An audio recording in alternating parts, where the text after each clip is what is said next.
Apakah surat-surat dari Al-Quran itu sudah sampai pesannya?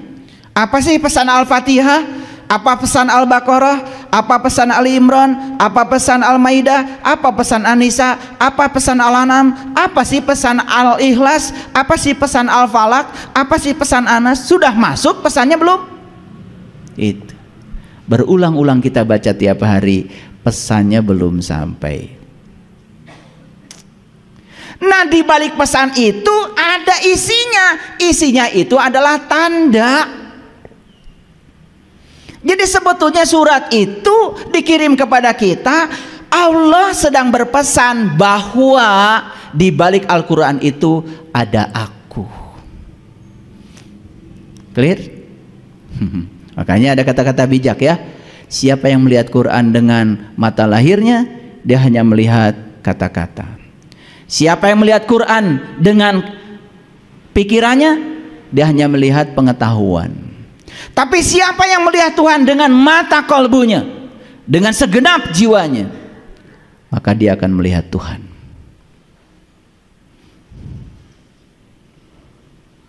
Clear? Oke, pelan-pelan, ngajinya pelan-pelan supaya runut ya. Ya. Pertanyaannya, apakah tanda Allah itu? Ini belum masuk, saya nanti akan kasih banyak ayat hari ini. Kira-kira bisa ditebak gak? Apa sesungguhnya tanda Allah pada diri kita? Sudah tahu? Ya, tanda Allah pada diri kita ya Allah itu sendiri.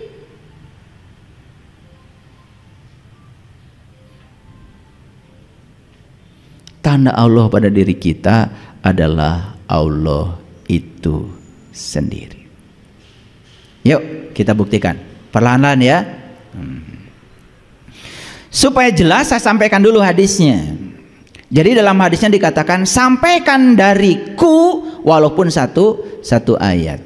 Seorang Rasulullah, seorang Nabi Muhammad dan nabi-nabi yang lain tidak mungkin menyampaikan sesuatu kepada orang lain, sesuatu yang belum dialaminya, belum dipahaminya. Saya pastikan itu. Karena ada ayat yang membatasinya nanti. Saya akan tunjukkan ayat. Jadi hadis ini adalah hadis riwayat Bukhari. Yuk, pertanyaannya sederhana. Nabi menyampaikan sesuatu kepada kita, tentu dialami dulu sebelum disampaikan. Harusnya kita pun sebelum menyampaikan sesuatu pada orang lain, alami dulu apa yang dialami oleh Nabi. Setuju? Makanya malam yazuk lam ya'rif, yang tidak mengalami tidak akan paham. Jadi paham itu hanya lahir dari pengalaman. Jadi paham itu bukan dari baca buku, paham itu bukan dari baca kitab. Apalagi baca kitab hanya sekedar menggunakan pikiran. Kan yang keluar cuma sebatas pengetahuan. Itu yang menyebabkan perbedaan pendapat tidak bisa dibantah lagi. Jadi aja banyak pendapat, pas saya jadinya berantem. Gitu. Kalau diikat oleh pengalaman, sekalipun kata-katanya berbeda, tidak akan ada perbedaan pendapat. Oke, lanjut dulu. Jadi hadis ini telah didangkalkan oleh kebanyakan orang dan telah menimbulkan satu kenyataan yang begitu mudahnya setiap orang untuk menjadi seorang pembicara dalam bidang agama, asal tahu satu ayat, besok-besok sudah menyampaikan. Nah, pendangkalan ini menurut saya harus diubah. Kenapa?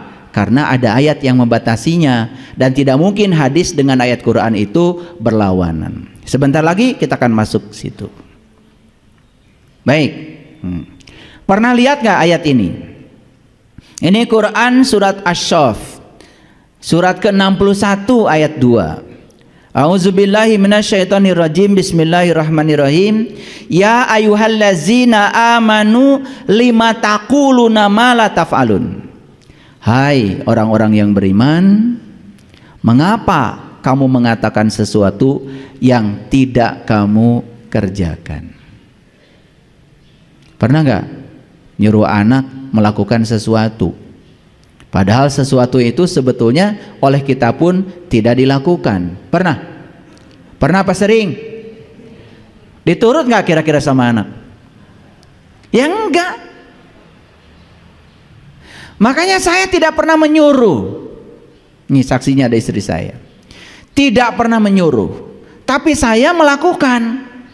Karena kalau melakukan, itu ternyata mereka ikut. Coba, jangan nyuruh beres-beres sama anak. Kita aja mulai beres-beres, pasti dia ingin terlibat. Coba bersih-bersih WC. Ya, nggak usah nyuruh anak bersihkan WC. Masuk WC, sikat-sikat aja. Kencengin sikatnya, biar terdengar sama mereka. Pasti mereka akan datang kok. Biar sama saya saja. Pasti itu. Dan saya di rumah tidak pernah menyuruh, tapi saya memulai. Ya kalau sudah memulai ya sudah kesadaran. Iya. Termasuk istri saya. Saya kalau baju kusut saya setrika sendiri. Tapi kalau dia itu kemudian ngejar, biar sama saya, berarti dia ingin berbuat baik pada dirinya sendiri, bukan buat saya. Tidak ada kebaikan buat orang lain. Hati-hati. Semua kebaikan buat dirimu sendiri. Dan selama ini kita ego, karena ketika melakukan kebaikan seakan-akan kebaikan itu buat orang lain. Salah. Kalau kalian memberi, tidak ada buat orang lain. Pemberian itu buat kamu sendiri.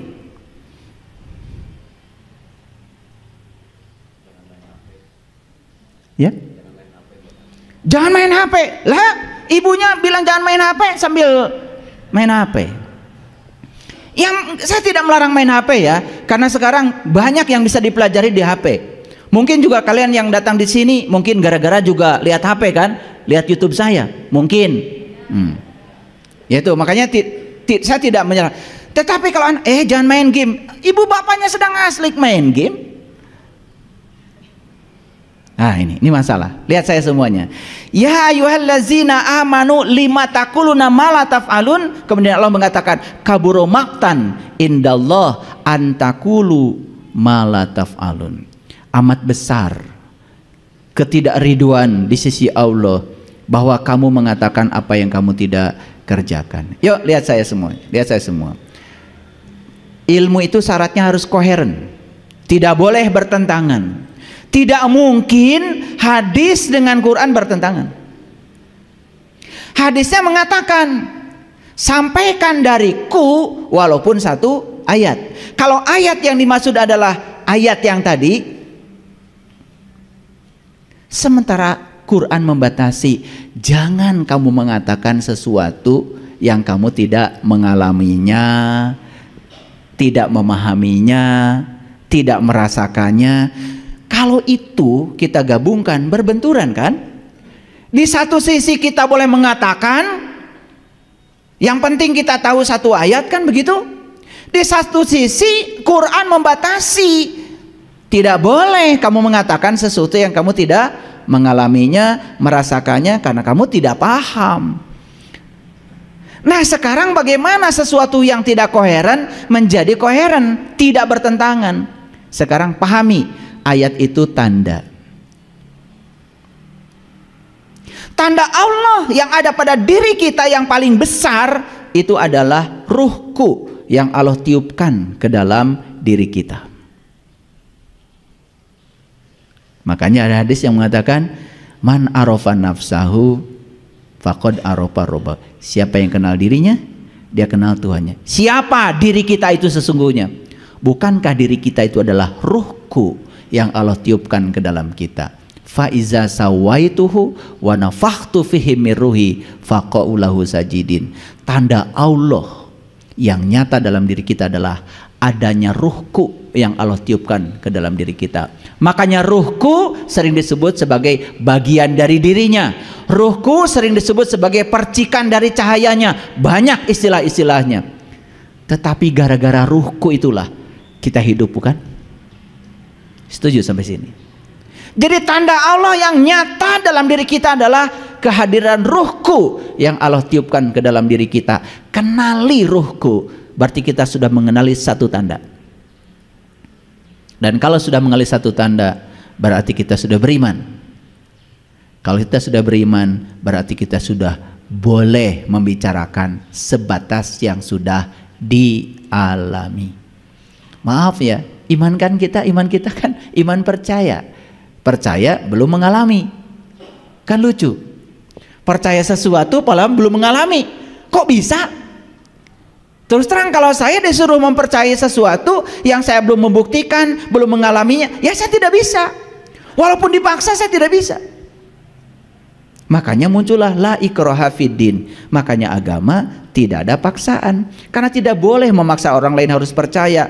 Umatnya Nabi Musa disuruh percaya sama Allahnya Musa. Kemudian timbul pertanyaan, hai Musa, sungguh aku tidak akan beriman pada Allahmu sebelum aku juga sama-sama melihat dong. Masuk akal?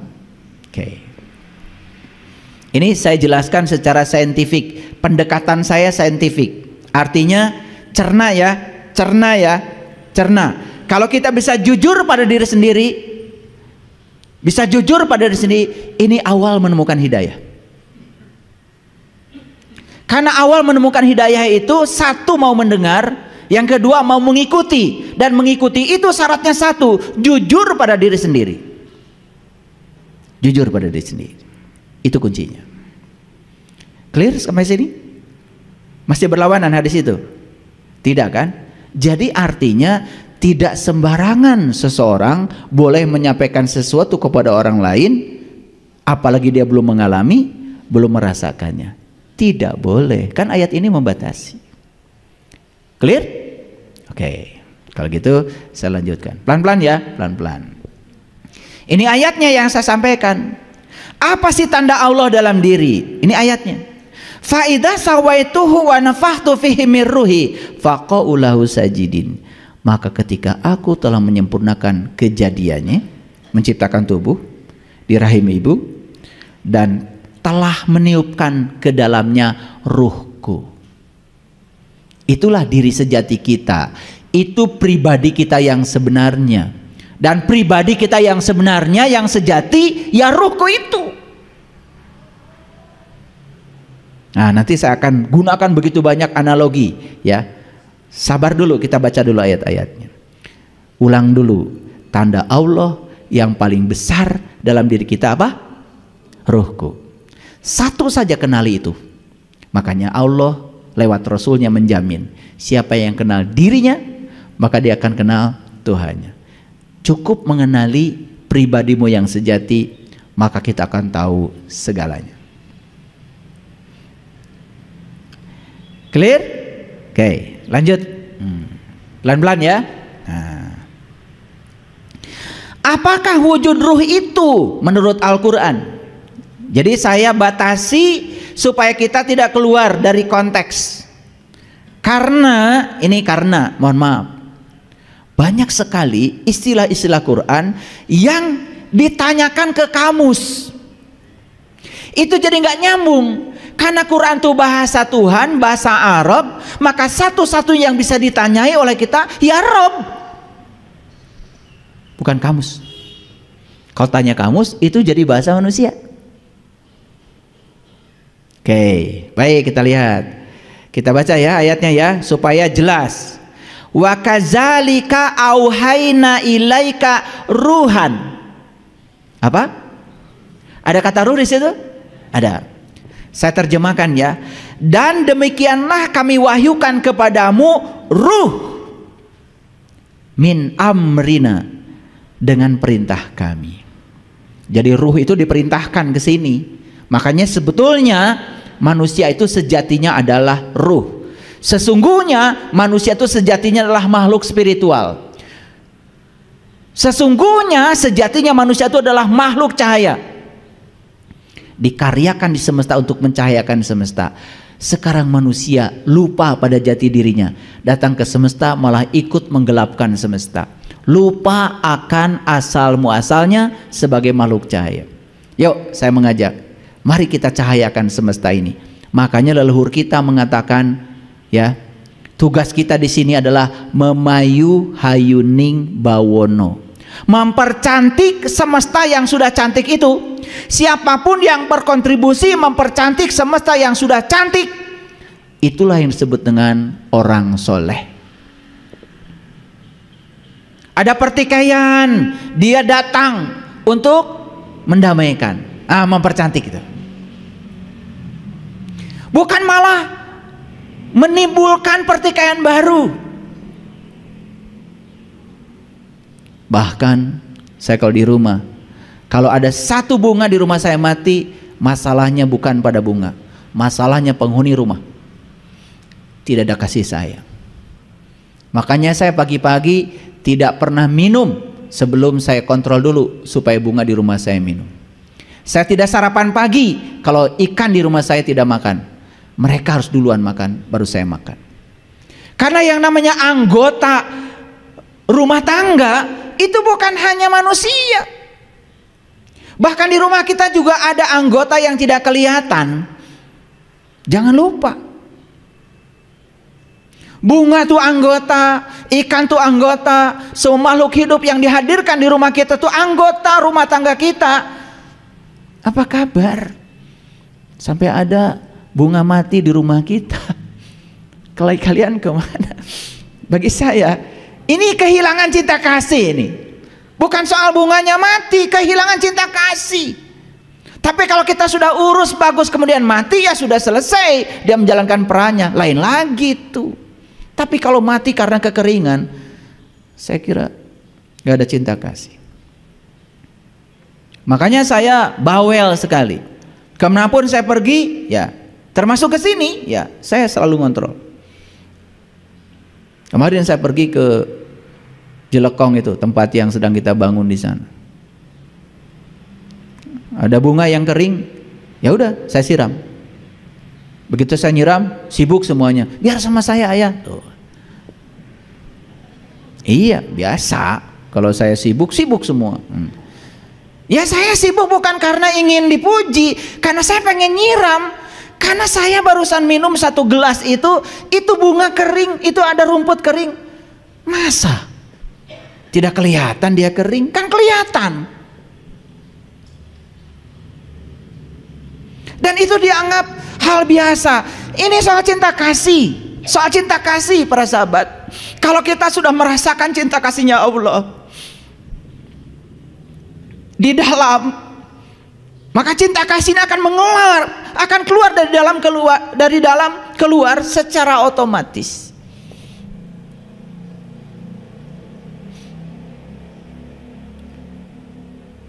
Saya dari rumah sampai ke sini, mohon maaf, gak pernah saya di jalan itu yang ayo pak ngasih 1.000, 2.000, 10.000, 5.000, karena saya menyiapkannya itu. Kalau saya memantaskan diri, saya juga dipantaskan oleh semesta. Ini ngasih orang receh, yang receh itu oleh kita pun sudah tidak dipakai, nggak laku dikasih orang. Apa kabar? Sedangkan di Quran Allah mengatakan tidak disebut kebaikan kalau kamu belum bisa memberikan yang kamu cintai. 10.000 masih kita butuhkan, 5.000 masih kita butuh, tapi 1.000 kita pun sudah tidak butuh dan kita kasih kepada mereka.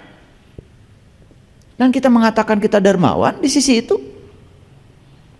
Jadi bagaimana kita mau dipantaskan semesta kalau kita tidak memantaskan diri kita sendiri?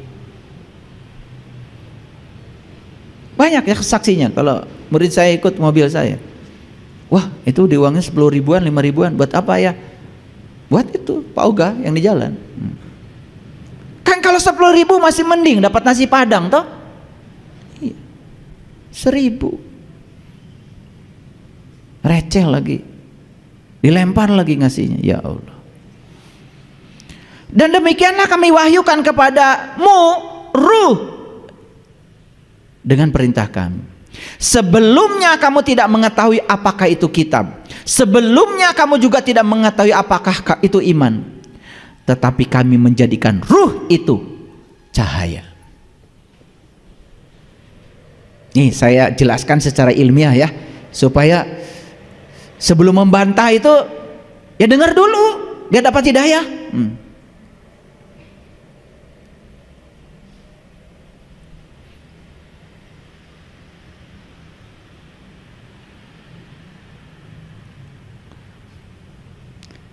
Kita itu gampang sekali kalau membantah gitu, padahal tidak punya pengetahuan. Bahkan tidak mendalami apapun, cuman kebetulan ada atribut pada diri kita sebagai siapa di masyarakat, gampang sekali melakukan penghukuman pada orang lain. Setiap ada isu apa, apalagi menyangkut agama, hati-hati. Gunakan kewarasan kita dalam berpikir. Sebelumnya kamu tidak mengetahui apakah kitab, sebelumnya kamu tidak mengetahui apakah itu iman, tetapi kami menjadikan ruh itu adalah cahaya. Jelas ayatnya di sini. Di sini, walakin ja'alnahu nuron.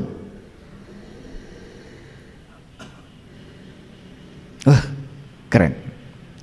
Wa kadzalika auhayna ilaika ruhan min amrina ma kunta tadri mal kitab walal iman walakin ja'alnahu nuron. Dan setelah aku jadikan ruh itu adalah nur dan kamu bisa menyaksikannya, maka kamu akan mengerti apa itu kitab, apa itu iman.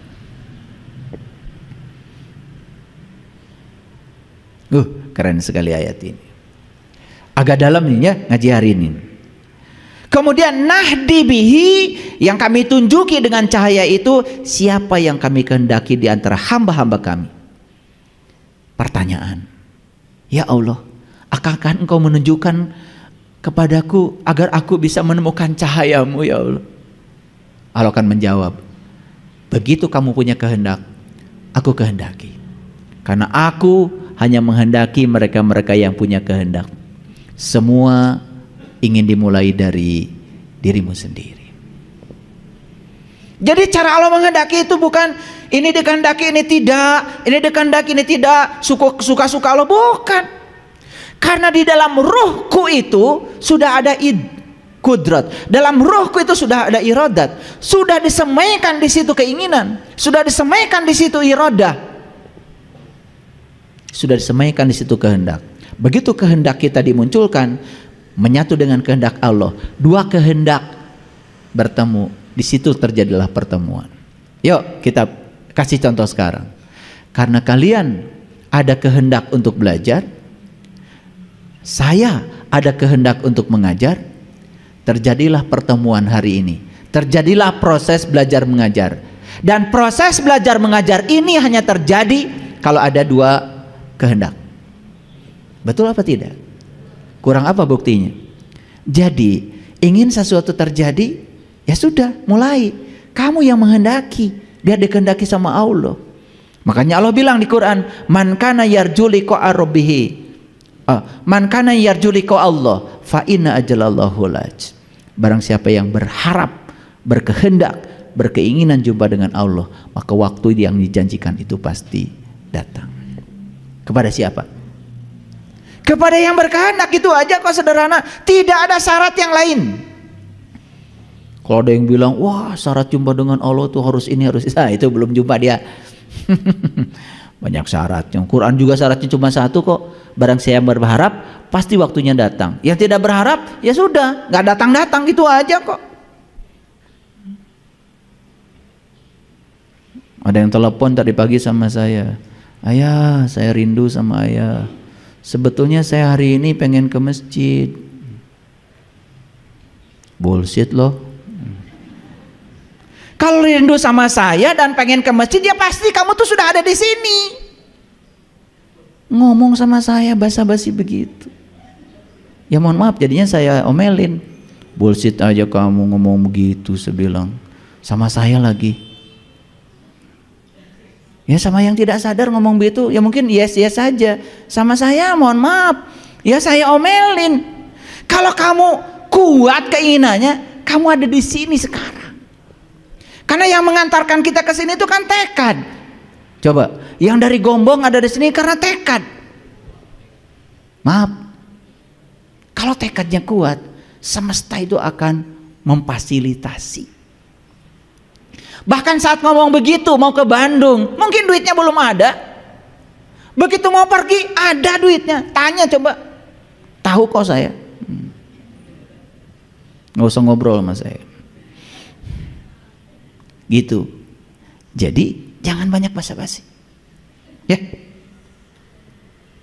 Saya rindu, pengen ke sana. Cuman mohon maaf sibuk. Ya nggak rindu. Kamu rindu sibuk aja. Maaf ya. Ini udah biasa kita itu basa-basi jadi basi. Oke, lanjut dulu. Clear dulu ya. Sampai sini ngerti? Jadi Allah akan menjadikan ruh itu sebagai nur. Supaya apa? Supaya gampang dikenali.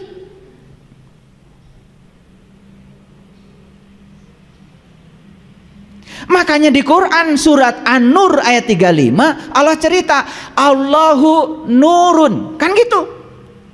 Allahu nurus samawati wal ard, kan gitu. Nih ada orang pesantren. Allah yang bilang begitu, bukan saya. Allahu nurus samawati wal ard masalu nurihi kamishkatin fiha misbah al misbahu fi jujaja ajujajatu ka'annaha kaukab. Kalau sudah mengalami ayat itu, tidak ada kata-kata lagi. Yang ada cuman pengalaman, yang ada cuman hangat-hangat air mata. Karena ayat itu sudah jadi pengalaman, bukan kata-kata lagi. Maka di akhir dari ayat itu Allah mengatakan apa? Yahdillahu linurihi mayyasha. Dan aku menunjukkan kepada cahayaku siapa yang aku kehendaki.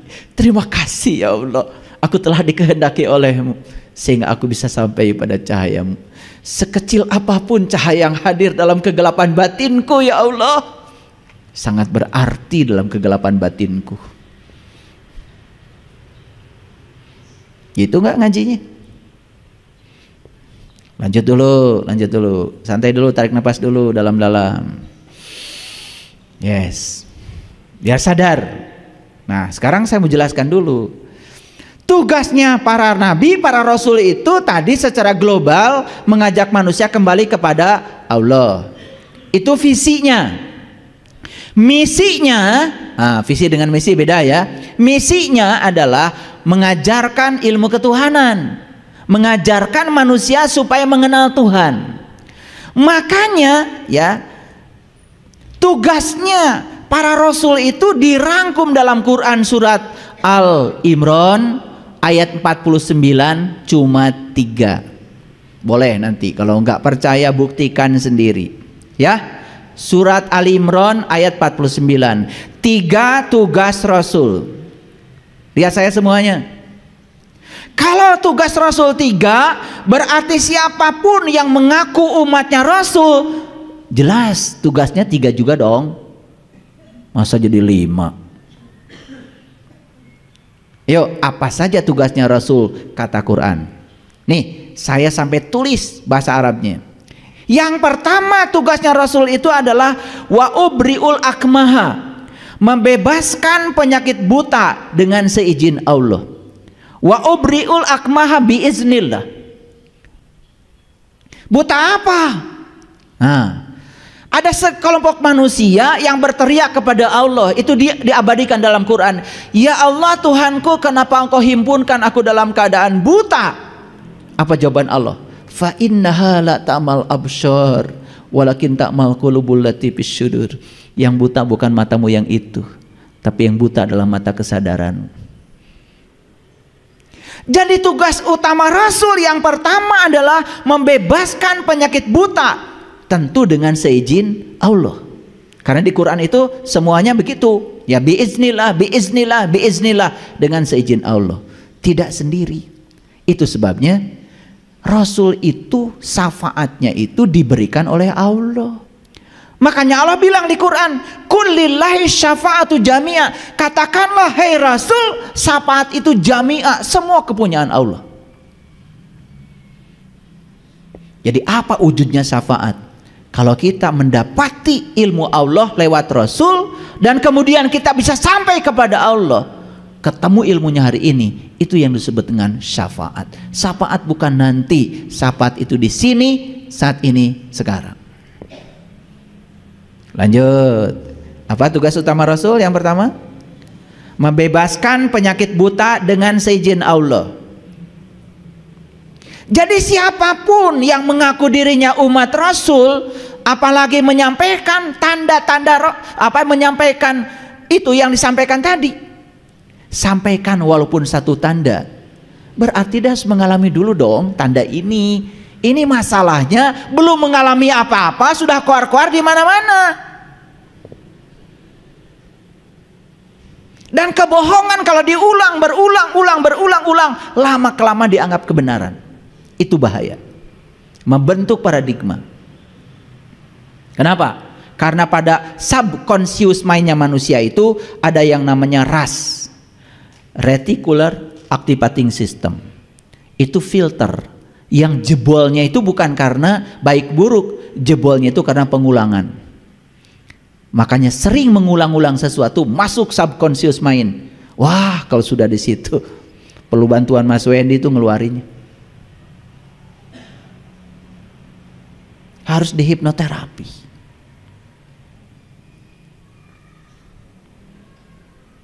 Karena itu akan membentuk ego. Makanya ego itu seperti luka yang menganga. Kalau luka yang menganga sedikit aja kesenggol sakit.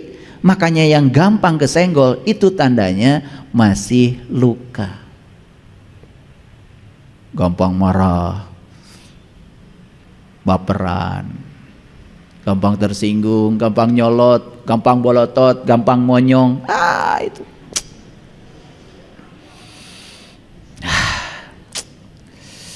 Menakutkan. Saya lihat yang kayak gitu takut. Kayak uka-uka.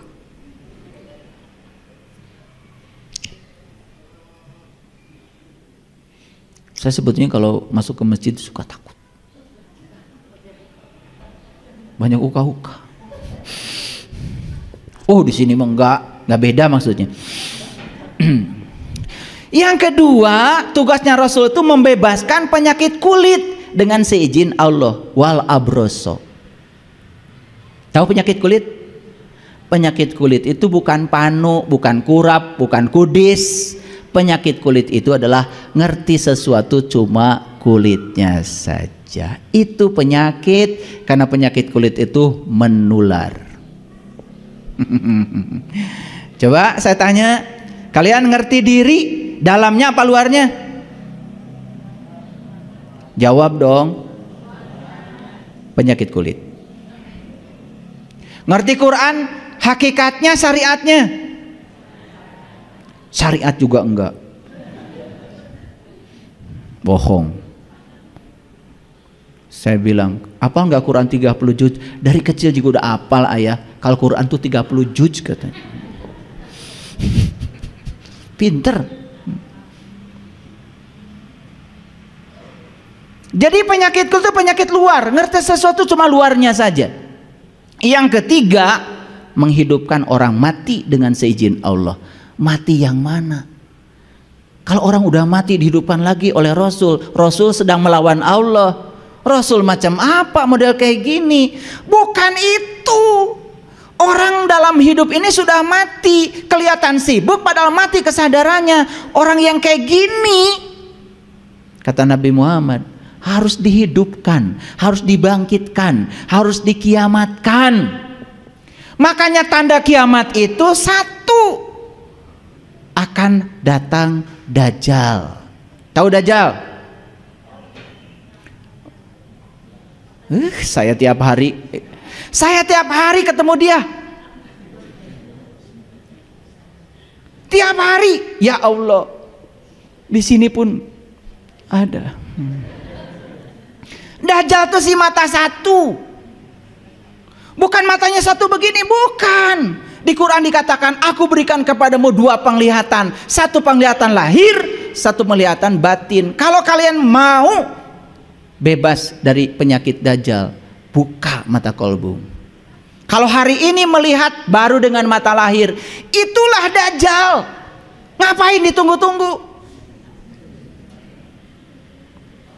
Gimana sih kalian ngaji? Mau aja dibohong-bohongi. Oh Dajjal nanti katanya di sana di gunung mana? Ya Allah, itu Dajjal Pak Balatak.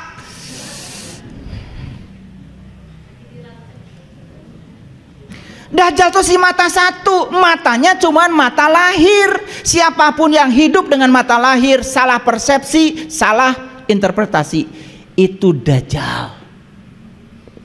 Paham sampai sini? Ada Dajjal nggak di ruangan ini? Maaf ya, maaf. Kalau saya nggak nanya gini, kayaknya kurang tegas itu.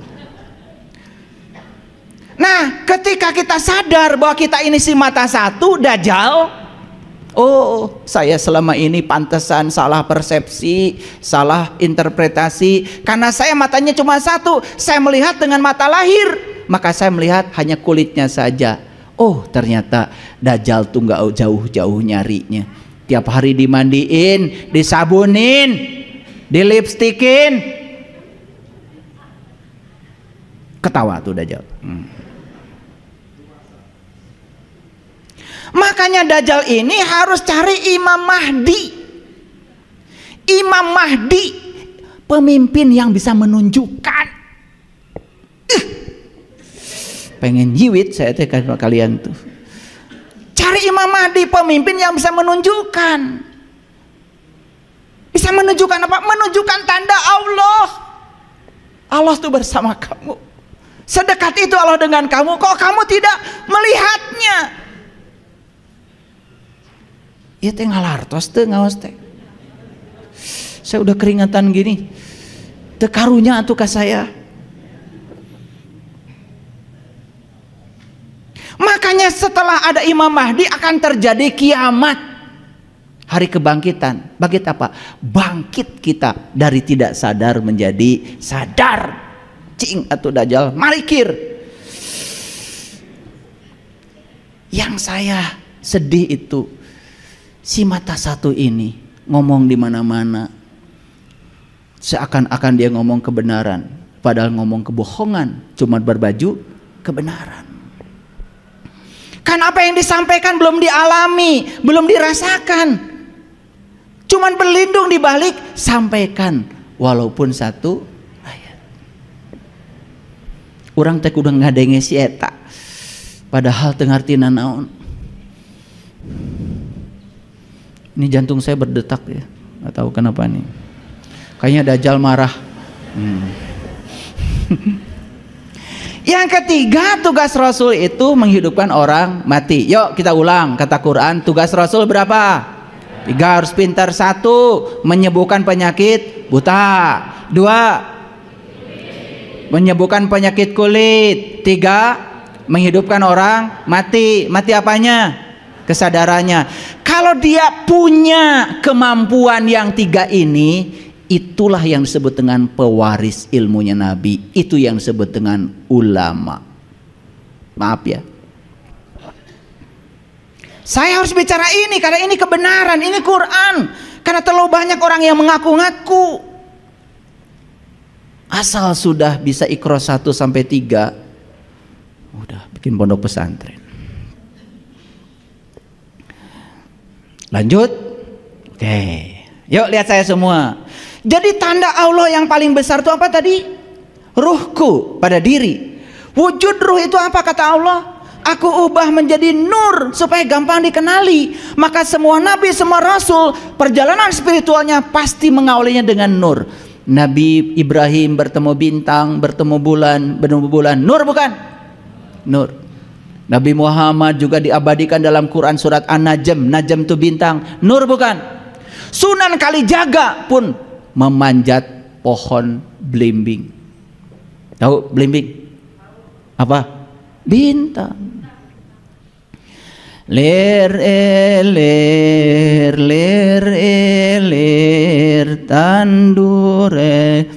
tandure sumilir ta ijo royo ta sengguh temanten anyar, ta sengguh temanten anyar. Bocah angon pene no blimbing kuwi lunyu pene no kanggo dodotiro, dodotiro, dodotiro, ting gahing pinggir dondomono jrumatono kanggo seboh mengko sore, kanggo seboh mengko sore, mumpung rembulane, mumpung kalangane ya suraho sura iyo, mumpung Padang, mumpung Jembar kalangane, mumpung kalian hidup. Panjat sekarang, panjat sekarang, panjat sekarang. Lihat bintang di langit terdekatmu. Itu tandanya. Maka Allah bilang di Quran, sanurihim ayatina fil afaq wa fi anfusihim hatta yatabayyana lahum annahul haq. Kami akan memperlihatkan kepada mereka tanda-tanda kami di segala ufuk. Perhatikan ayat ini. Sanurihim ayatina.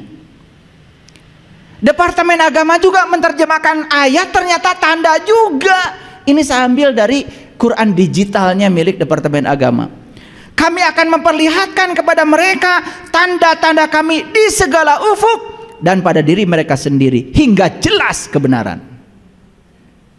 Jadi Allah akan menunjukkan, Allah itu luar biasa, maha pengasih, maha penyayang. Allah itu rindu kepada kita. Maka Allah bilang dalam hadis qudsi, kalau kamu datang kepadaku sejengkal, aku menyambutmu sedepah. Dan kalau kalian datang kepadaku dengan cara berjalan, aku menyambutmu dengan cara berlari.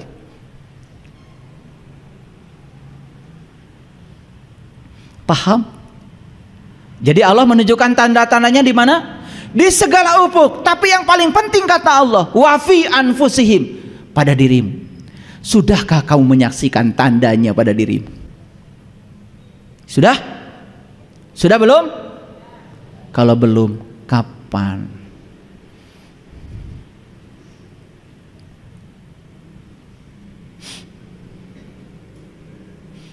Kita lanjut lagi. Dalam Quran surat Ali Imran ayat 190 Allah mengatakan, inna fi khalqis samawati wal ar wa ikhtilafil laili wan nahar la ayati. Ada ayat lagi, la ayati liulil albab. Lihat terjemahannya. Sesungguhnya dalam penciptaan langit dan bumi dan silih bergantinya malam dan siang terdapat tanda. Bagi siapa? Ulil albab. Ternyata tanda itu hanya miliknya ulil albab. Yang bukan ulil albab tidak akan pernah melihat tanda itu.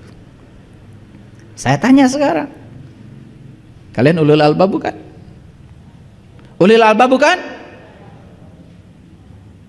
Ulil albab bukan? Iya. Ntar ditanya sama ya ulil albab apa, bingung. Ulil albab itu ada definisinya. Lihat Quran. Alladzina yazkurunallaha qiyaman wa qu'udan wa ala junubihim. Ulil albab itu adalah orang yang sudah berhasil mengingat Allah dalam keadaan berdiri, duduk dan berbaring. Pertanyaan saya, apakah kita sudah berhasil mengingat Allah? Sudah? Sudah tahu Allah? Bagaimana kita bisa mengingatnya? Tahu saja belum. Makanya perintah mengingat Allah di Quran semua diawali dengan perintah haji. Coba lihat perintah haji. Fa iza afadtum min arafah fazkurullah. Fa idza qadaitum manasikakum fazkurullah. Semua perintah mengingat Allah diawali dengan haji. Kalau begitu, ingat dulu, ketemu dulu. Ketemu dulu dong. Bagaimana bisa ingat belum ketemu?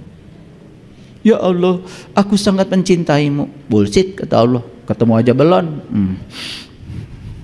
Kan ada dalilnya itu di Jawa Timur. Tanya tuh sama Mas Charlie. Apa dalilnya tuh Mas?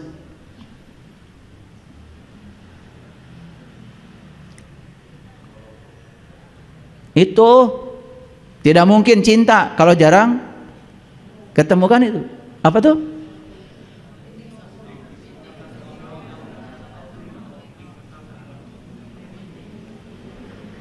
Witing tresno jalaran soko kulino. Jadi munculnya tresno itu karena jalaran soko kulino di tempat kuliner. Munculnya rasa cinta itu karena sering ketemu. Lah sekarang kamu ketemu juga belum, udah ngaku-ngaku mencintai Allah, gimana sih? Maaf ya. Akhirnya pengakuan kita tuh cuma di mulut saja. Prakteknya enggak. Sama kamu dengan yang lain. Tersinggungan, baperan, gampang marah.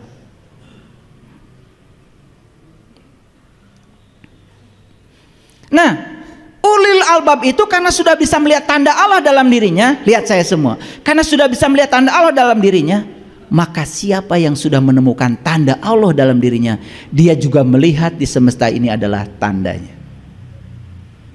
Makanya di Quran dikatakan, maka dia itu mengatakan pada Allah, apa yang dikatakan oleh ulil albab, Rabbana ma khalaqta hada batilan subhanaka faqina azabannar. Ya Allah, tiadalah engkau menciptakan semuanya sia-sia. Maha suci engkau ya Allah, peliharalah kami dari siksa api neraka. Itu ulul albab. Jadi ulul albab sudah nerima apapun. Karena apa? Apapun yang terjadi, ya sudah, terjadilah, itu kebenaran. Tidak menilai benar salah lagi. Gitu. Sudah begitu belum? Boro-boro. Masih judes gitu. Nah sekarang saya akan tunjukkan apa tanda Allah yang paling besar. Kan tadi saya mengulang-ulang. Inilah yang disampaikan di Quran surat An-Najm. Yuk kita lihat sama-sama. Nanti catat surat An-Najm ayat 13 sampai ayat 18. Saya akan bacakan perlahan ya. Walaqad ra'ahu nazlatan ukhra, dan sesungguhnya melihatnya kapan saja. Melihat apa? Nya di situ mengacu kepada An-Najm. An-Najm itu bintang. Jadi melihat apa? Ya melihat wujud ruh dalam diri. Kapan? Kapan saja. Walaqad ra'ahu nazlatan ukhra, dan melihatnya bisa kapan saja. Di mana melihatnya? Inda sidratil muntaha, di puncak kesadaranmu. Jadi sidratul muntaha itu bukan di sana, pada dirimu, ada pada dirimu. Masa kesadaran taruh di sana? Ya kesadaran di sini. Indaha jannatul ma'wa, di dalamnya ada jannatul ma'wa. Ma'wa. Ada maul hayat, ada kehidupan, ada energi, ada yang mengalir, ada taman. Jannah itu taman. Indah jannatul ma'wa, di sana ada taman yang sangat menyenangkan. Bisa dimasuki sekarang? Bisa. Saya bilang bisa. Gimana caranya? Idyaksha sidrati mayaksa. Ketika sidratil muntaha ditutupi oleh sesuatu yang menutupinya. Ketika kita bisa ujlah, ketika kita bisa mengasingkan diri, ketika kita bisa hening, itu ditutupi kita dari yang semua yang di luar. Hening, bening di situ. Kan saya bilang tadi, kenapa kita tidak bisa mendengarkan suara kebenaran? Karena kebisingan pikiran kita. Kalau kita bisa ujlah, oh keren banget.